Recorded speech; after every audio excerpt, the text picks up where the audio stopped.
Aviez-vous par hasard le sentiment d'avoir été blessé par un membre de l'Église? Alors, que fait-on lorsque l'Église nous déçoit? Dans ce Bonsoir des Padres, nous allons analyser cette question.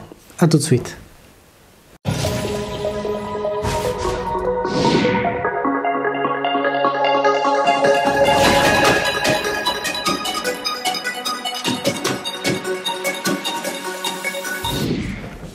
Lorsque nous nous sentons déçus par l'Église, la première chose que nous devons faire, c'est d'analyser ce terme Église, car elle est une institution fondée par le Christ lui-même. Et c'est pour cette raison qu'elle est sainte. Quand nous pensons par exemple à cette phrase « Tu es pierre et sur cette pierre, moi j'édifierai mon Église », nous voyons comment le Christ il a voulu fonder l'Église sur quelque chose de solide. Et lui, il est toujours présent parce que c'est le corps mystique de Christ, l'Église, où lui-même, il est la tête. Et c'est pour cela que Jésus, il aime tellement son Église. Il y a une autre phrase, une belle phrase de Saint Paul apôtre aux Éphésiens qui peut nous aider sur cette réflexion. Jamais personne n'a méprisé son propre corps. Au contraire, on le nourrit, on en prend soin, et c'est ce qui fait le Christ pour l'Église, parce que nous sommes les membres de son corps. Voilà le texte de Saint Paul. Du coup, compte tenu de cette définition de l'Église, quand nous disons, par exemple, que l'Église nous a déçus, ce n'est pas le Christ qui nous déçoit, mais plutôt les membres de l'Église. Souvenons-nous bien de cela parce que sinon nous pouvons facilement nous révolter contre Dieu à cause des péchés des autres, disons. Or, la raison pour laquelle l'Église nous déçoit, c'est parce qu'elle est faite des êtres humains. L'Église est une réalité qui est conformée par des êtres humains qui ont le péché originel. Et du coup, il y a le penchant mauvais qui en résulte. C'est le côté humain de l'Église qui peut blesser n'importe qui en fait. Et cette partie de l'Église humaine, c'est en même temps celle qui fait tant de bien aussi dans notre monde. Alors l'histoire même de l'Église atteste que bien souvent, même les saints ont été déçus par l'Église. Et je vous donne quelques exemples pour réfléchir ensemble. Le Padre Pio. Alors, ce merveilleux prêtre stigmatisé est resté pratiquement renfermé pour plusieurs années sur l'ordre du Saint-Siège, sans pouvoir confesser, sans pouvoir célébrer la messe publiquement.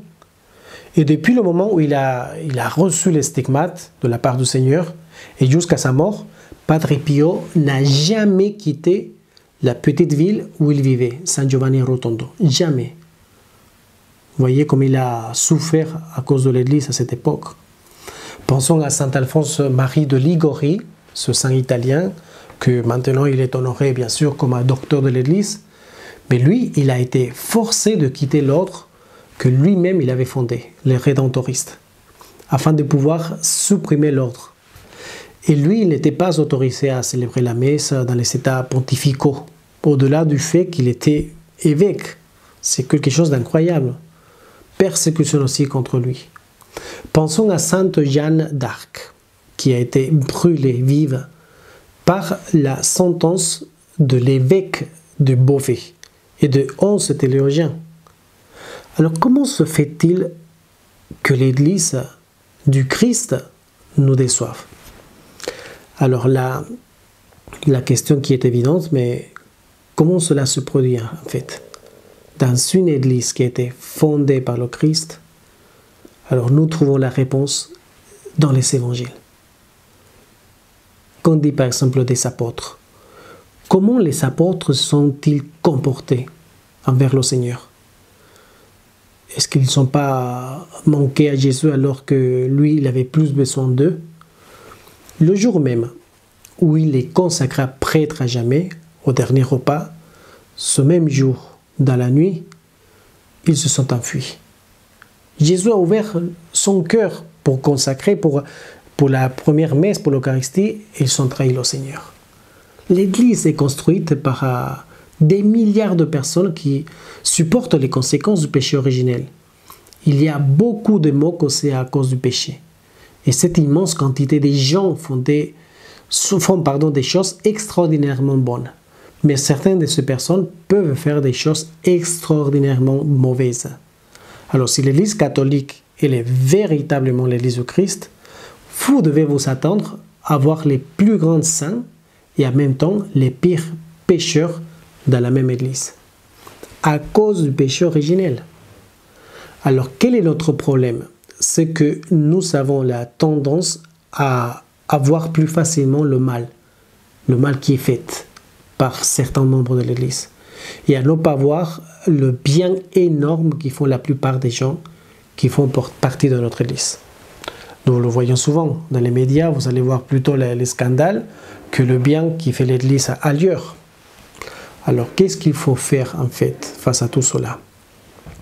Si malheureusement nous avons été déçus par l'Église, ce que nous devons faire, c'est faire absolument confiance à Dieu, qui ne nous déçoit jamais. Avoir aussi une vision surnaturelle des choses et non pas idéaliser les membres de l'Église. Et nous devons pardonner, bien sûr. Alors, dans cette vie, nous pouvons être blessés par le monde entier, sauf par le Christ. Et parfois, si nous nous sentons très blessés par un membre de l'Église, un remède efficace, c'est un petit changement, c'est-à-dire partir. Moi, par exemple, très souvent, j'entends dire à des gens « je ne supporte plus ma paroisse » ou « je n'aime pas le curé ».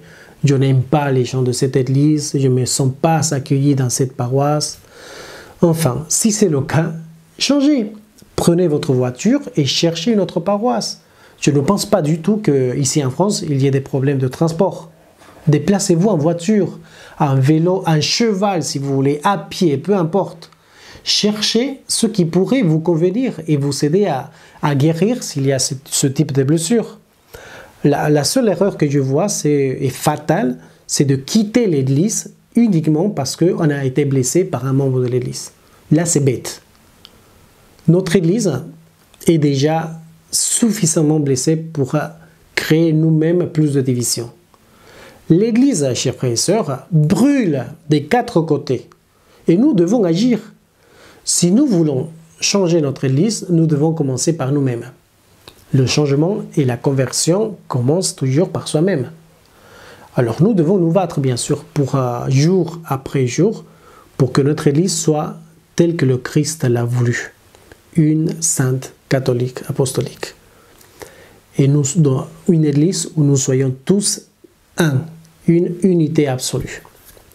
Alors nous sommes bien sûr dans des temps qui sont difficiles, j'avoue.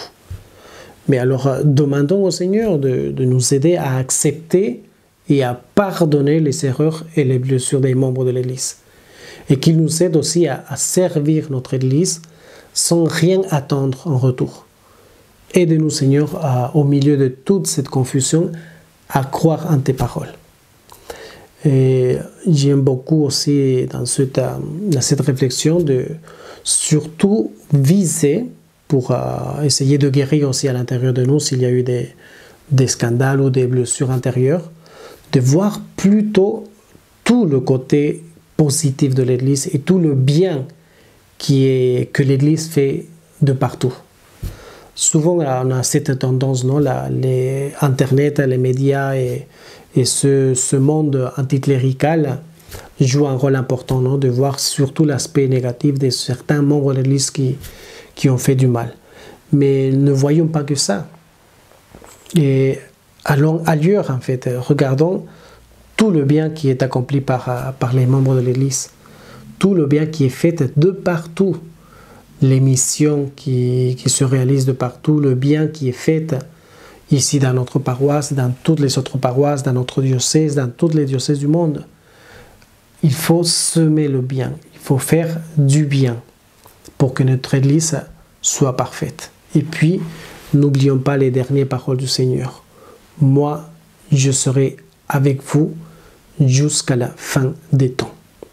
Alors, avec beaucoup de confiance, essayons de tenir bon et rester fidèles dans notre Église. À bientôt.